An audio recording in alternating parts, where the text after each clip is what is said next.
Olá, alunos do quinto ano, boa tarde, tudo bem com vocês? Eu sou a professora Carol e na nossa aula de história dessa semana nós vamos ver como que terminou a Era Vargas, ou seja, o fim do Estado Novo, que foi a última etapa desse governo, e como que se findou isso, né? O que aconteceu com Vargas, com Getúlio e o seu governo, ok? Então, vem com a gente!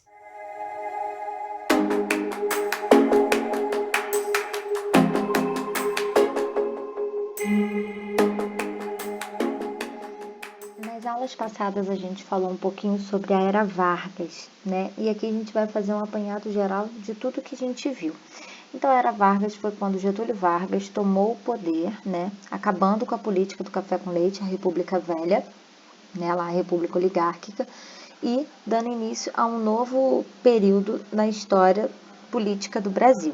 Então, essa Era Vargas, né? Ela aconteceu de 1930 até 1945, tá bom? E ela foi dividida em 3 etapas. O governo provisório, que foi de 30 até 34, o governo constitucional, de 34 até 37, e o Estado Novo, de 37 até 45, tá bom? Vamos lá, então. O governo provisório, então, de 1930 até 34, aqui nós temos um resumo das ideias que aconteceram, né, das atividades que aconteceram durante esse período, tá? Foi a primeira fase da Era Vargas, esse governo provisório. Ele se iniciou, né, já com a anulação da Constituição de 91, que foi feita lá atrás, né, lá na República Velha. E foi a época que o Getúlio Vargas ele se esforçou para se manter no poder, porque na verdade ele tomou esse poder à força, porque o presidente eleito foi o apoiado pelo Washington Luiz Júlio Prestes, que era um paulista. Lembra que se revezava entre paulistas e mineiros?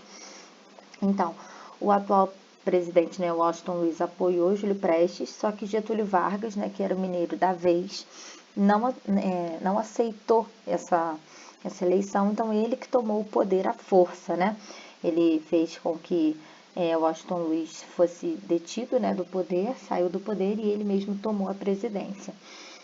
Então foi uma maneira dele se manter no governo, por isso chamado de governo provisório. Ele substituiu vários governantes de estados que eram contra ele por interventores federais, ou seja, você que não me apoia, eu vou te tirar do cargo porque eu sou presidente, sou eu que mando, não tem constituição. Ou seja, não tem leis, né? Não tem regras. Ele que fazia os decretos-leis da época que ele queria. Então, você que não me apoia, eu vou te tirar do governo desse estado e vou colocar um cara que me apoia, um interventor federal, tá? E aí, o que aconteceu? Ele incentivou muito a industrialização por conta do café, as grandes fábricas, exportação. Então, ele incentivou muito, teve um crescimento muito grande de muitas cidades. Ele também fez a criação de ministérios, né, do trabalho, do comércio, da indústria, saúde e educação, para que tivesse alguém olhando por essas demandas que eram necessárias, tá bom? Só que o povo paulista, né, que apoiou a candidatura de Júlio Prestes, não estava feliz com o governo de Vargas. E eles, muito chateados com a situação, não gostando desse tipo de governo, eles criaram uma revolução constitucionalista, né, no qual eles levantaram armas contra o governo federal e queriam tirar Júlio Prestes do Vargas do poder, desculpa.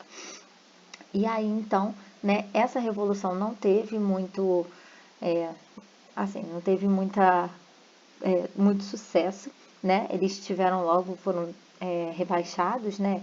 Acabou, o governo federal logo acabou com toda essa situação. E aí, né, para que Vargas ficasse mais feliz, né, entre o povo todo, ele reabriu o Congresso para que se fizesse uma nova Constituição. Daí em diante, seguiu a segunda etapa do governo, né, que é o governo constitucional. Então, com o início de uma nova Constituição em 1934, no qual tinha, né, como bem claro, né, a questão do voto, né, o voto era secreto a partir de agora, o voto feminino, ou seja, as mulheres agora podiam votar, e também criaram-se várias leis trabalhistas, né, entre outras instituições importantes. Foi a segunda etapa da era Vargas, né? E nessa o Getúlio ele é reeleito, mas por um pequeno grupinho, ou seja, ele abriu uma Assembleia Constituinte para poder fazer a nova Constituição. E só essa Assembleia que podia votar para a presidência, ou seja, Só esse pequeno grupo que já era de aliados dele. Por isso que ele entrou no poder de novo.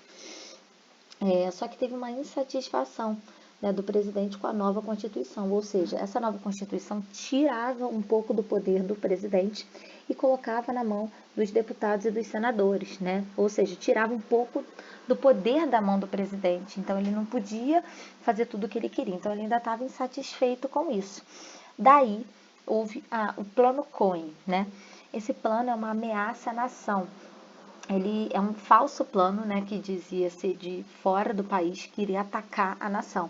Então, na verdade, quem criou esse plano foi o próprio Getúlio. Ele disse que foi outras pessoas que criaram, né, de fora para poder atacar o Brasil, para poder incitar, né, as pessoas a ficarem mais motivadas a confiar no Getúlio, né? Porque aí, como ele estava defendendo a nação, então ele ganhou muitos eleitos e isso fez com que ele ficasse na presidência. E aí, então, ele criou uma nova Constituição para poder fazer do jeito que ele queria. Essa nova Constituição deu início à terceira etapa da Era Vargas, né, que foi uma Constituição feita em 1937. E aí, o que aconteceu? Nessa terceira etapa teve a ditadura brasileira, né? Ou seja, quem mandava era simplesmente o presidente, um pequeno grupo de aliados dele, e não se tinha liberdade de expressão, as pessoas não podiam fazer o que queriam, né? Tudo que era contrário ao que o governo queria era censurado, era massacrado, né? O governo usava a força dos militares, do exército para poder fazer e desenvolver o que ele queria. Não houve eleições durante a ditadura, né? Ou seja, ele passou mais de um período sendo presidente, porque ele falou, não quero eleição de novo, vou continuar no poder, quem manda sou eu, então assim ficou. Né? A oposição do governo, ou seja, aquelas pessoas que iam contra o governo, foi muito perseguida, muitos deles mortos, torturados, né? Exilados. A imprensa, né, e as manifestações culturais foram censuradas, ou seja, tudo cancelado, tudo que ia contra o governo, que botasse em dúvida o governo, ou que fizesse alguma brincadeira, uma charge, uma música, tudo isso foi censurado. Se as pessoas fossem pegas fazendo isso, iam presas, né, iam exiladas, muitas torturadas e mortas até. Os meios de comunicação, todos eram ligados somente ao governo, tá bom? E aí a gente não podia ter essa diferença, né? Tudo que era meio de comunicação era ligado ao governo, ou seja, só era transmitido aquilo que o governo queria. Teve uma forte onda nacionalista, né, por parte do governo, ou seja, você tem que ser patriota, você tem que amar a sua nação, você tem que fazer tudo pela sua nação, tá bom?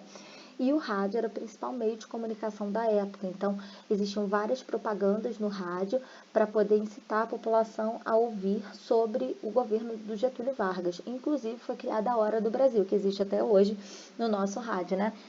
Ela era obrigatória e passava em todos os canais de rádio, tá bom?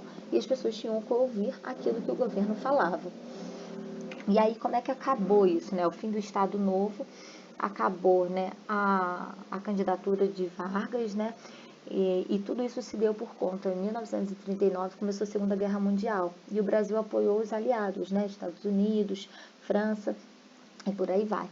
Só que as pessoas estavam com um descontentamento muito grande com a ditadura brasileira e com a posição do Brasil com todas essas situações que estavam acontecendo, principalmente com a guerra, né? Então a oposição se intensificou, conseguiram fazer novas eleições, né?